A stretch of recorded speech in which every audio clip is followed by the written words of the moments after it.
Hola nuevamente jóvenes, en esta ocasión este video es para explicar la guía de trabajo número 5 del curso de Comunicación y Lenguaje Idioma Español para los grados de primero sección A y los grados y sección B, para lo cual vamos a ver de que el tema son las actividades de comunicación oral. La tarea a hacer, dicen las indicaciones, que es leer el contenido y luego el docente va a organizarlos para que participen en una técnica de comunicación oral. Ahorita vamos a ver qué son las técnicas de comunicación oral y en la primera oportunidad durante el bimestre en la cual podamos estar nuevamente en las aulas, pues vamos a realizar alguna de esas técnicas. Bueno, primero vamos a leer qué son los tipos de comunicación oral. Y nos dice que la comunicación oral es aquella en la que se transmiten ideas, conceptos, pensamientos, mensajes y en lo general todo tipo de información o conocimientos.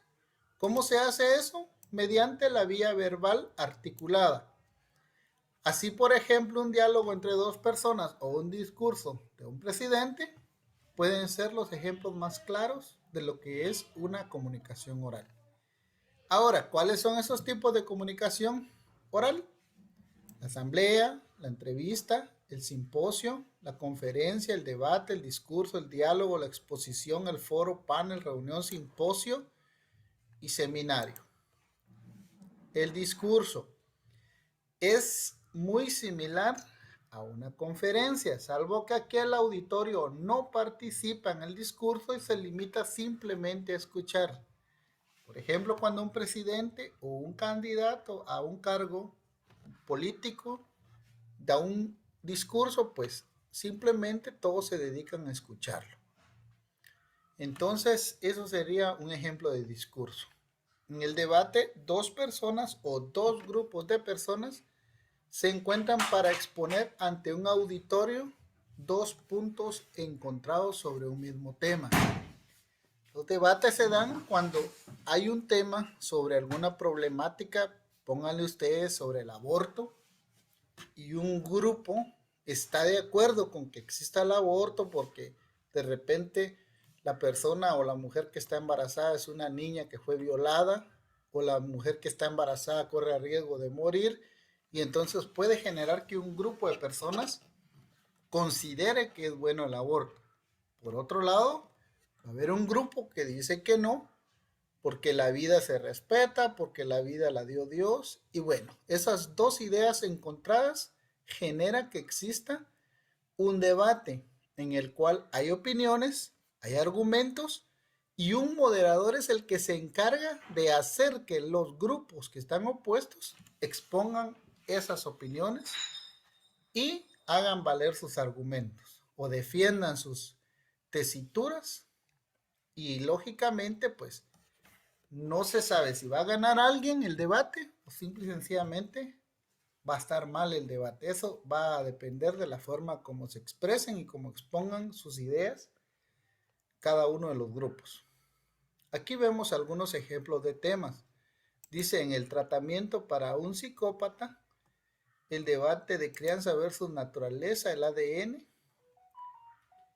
cómo calcular el área de la pirámide, etapas de la investigación. Luego tenemos dentro de otro tipo de comunicación oral el diálogo. Esta es una conversación informal entre dos o más personas, es la forma de comunicación oral más utilizada. Bueno, diálogo es una conversación, es lo que normalmente hacemos todas las personas cuando nos encontramos y sobre todo cuando nos conocemos. Luego tenemos el simposio. El simposio es una reunión, pero aquí vean, es de expertos o especialistas. Por ejemplo, si quisiéramos hacer una reunión para hablar de esta enfermedad, de este virus COVID-19, no podemos llamar a personas que no sepan sobre el tema, personas que digan, ah, sí existe o no existe solo porque sí.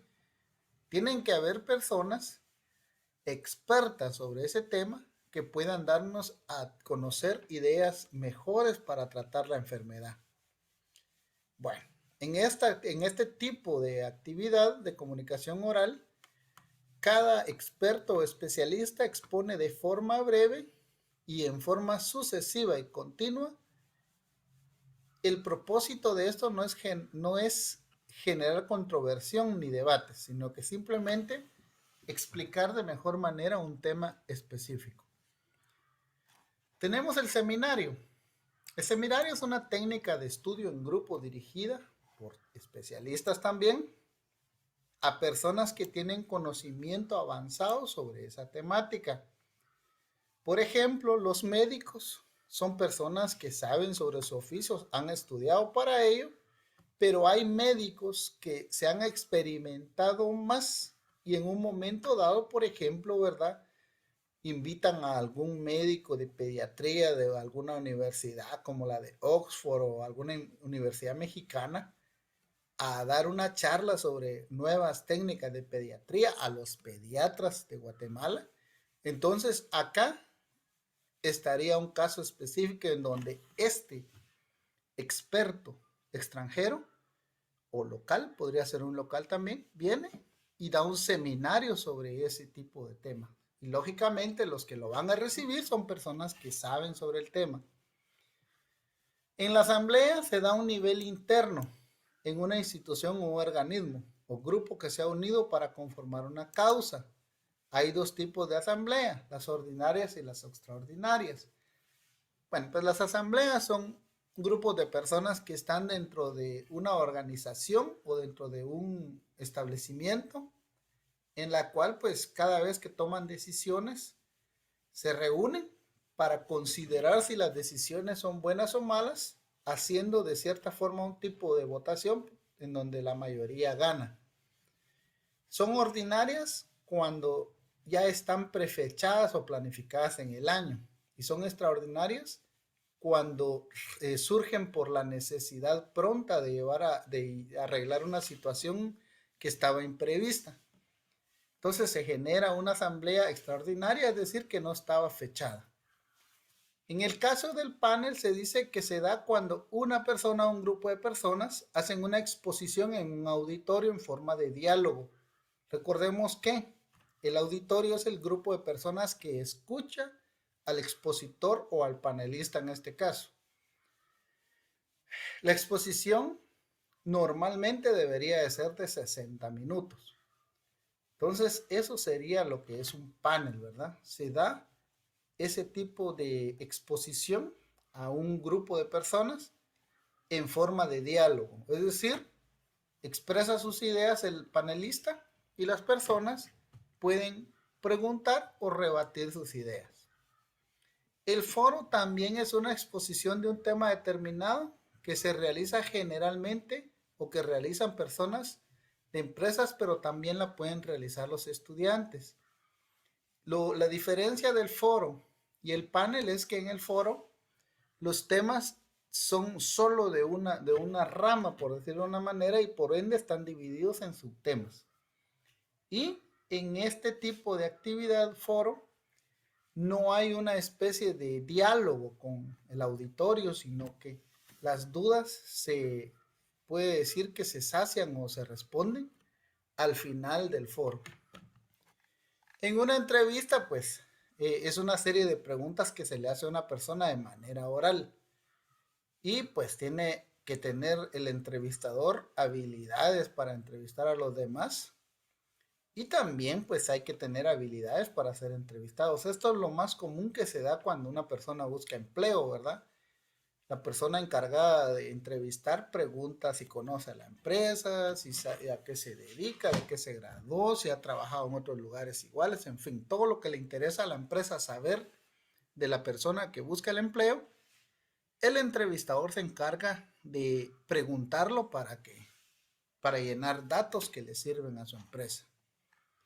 En el caso de una conferencia, que como veíamos allá arriba, es similar a un discurso. De hecho, la persona que da una conferencia es una persona que está ante un público, pero su fin es informar a ese público. Y además cuenta con diferentes factores que conforman lo necesario para que exista una conferencia. Una conferencia pues se da por la necesidad que tiene una entidad, una empresa, una universidad, un colegio, de que un tema se desarrolle dentro de sus personas, sus maestros o sus estudiantes. Y el conferencista pues es una persona que va a llegar a dar una cierta motivación sobre ese tema para que estas personas pues tengan una perspectiva diferente sobre ese problema o tema. El expositor, bueno, aquí están los factores que son necesarios. El expositor, que es la persona que comunica el mensaje. Y ese expositor, cuando es bueno, comparte más ideas que palabras. Y tiene que saber muy bien lo que va a exponer, porque de nada sirve que hable bastante si lo que dice no tiene ningún sentido. Entonces es importante que el expositor eh, tenga esa capacidad de dar a conocer sus ideas, que se haga entender qué es lo que se busca con su exposición en la conferencia. El contenido de la exposición debe tener una idea expuesta y clara y debe ser sencilla de entender. Un tema bien concreto y adecuado al tiempo previsto. Y eso tiene que tener mucho cuidado el expositor de que de repente se queda sin decir nada o sin nada bueno que decir, ¿verdad? El contenido de la exposición tiene que tener eso, ¿verdad? Las circunstancias de la exposición dependen mucho del lugar y la hora de inicio de la exposición, asimismo del tiempo de preparación o ensayo y también de las experiencias. Canales de comunicación. ¿Qué son estos? Son los medios que sirven para hacer llegar el mensaje a él o los receptores. El canal es el que transmite de una manera más efectiva las ideas. Por ejemplo, para que yo pueda escuchar o entender claramente un mensaje, tengo que escuchar bien, ¿verdad? Si hay mucho eco o hay mucho ruido, pues no escucho bien y por lo tanto el canal no funciona de manera adecuada. Y el auditorio pues es el lugar donde se presenta la exposición, pero también las personas que presencian la exposición. Es decir, un auditorio no solo es un lugar donde se da a conocer una exposición, un panel o lo que le quieran llamar, que sea una actividad de comunicación oral, sino que también así se le llama al grupo de personas que va a escuchar ese tema. Y bueno, para culminar con esta temática vemos los elementos de la comunicación, que es el emisor, que es la persona que transmite el mensaje, es el que elige el medio de comunicación o de transmitir su mensaje. El receptor es la persona que al contrario de emitir, recibe el mensaje. Ese receptor se encarga pues de interpretar lo que el emisor quiere transmitir. El mensaje es el contenido que el emisor envía y el receptor interpreta, y son todas las ideas o conocimientos que tiene el expositor.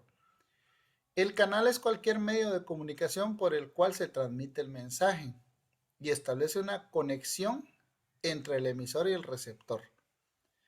El código es el sistema de signos verbales y no verbales que se utiliza para entablar un proceso comunicativo. El emisor y el receptor deben de utilizar el mismo código. Por ejemplo, si yo hablo español pero no entiendo el inglés y me encuentro platicando con una persona que habla inglés, lógicamente nuestro código es distinto y no nos vamos a entender para nada. Bueno, entonces quedamos solo a la espera de realizar la actividad, cualquiera de estas, en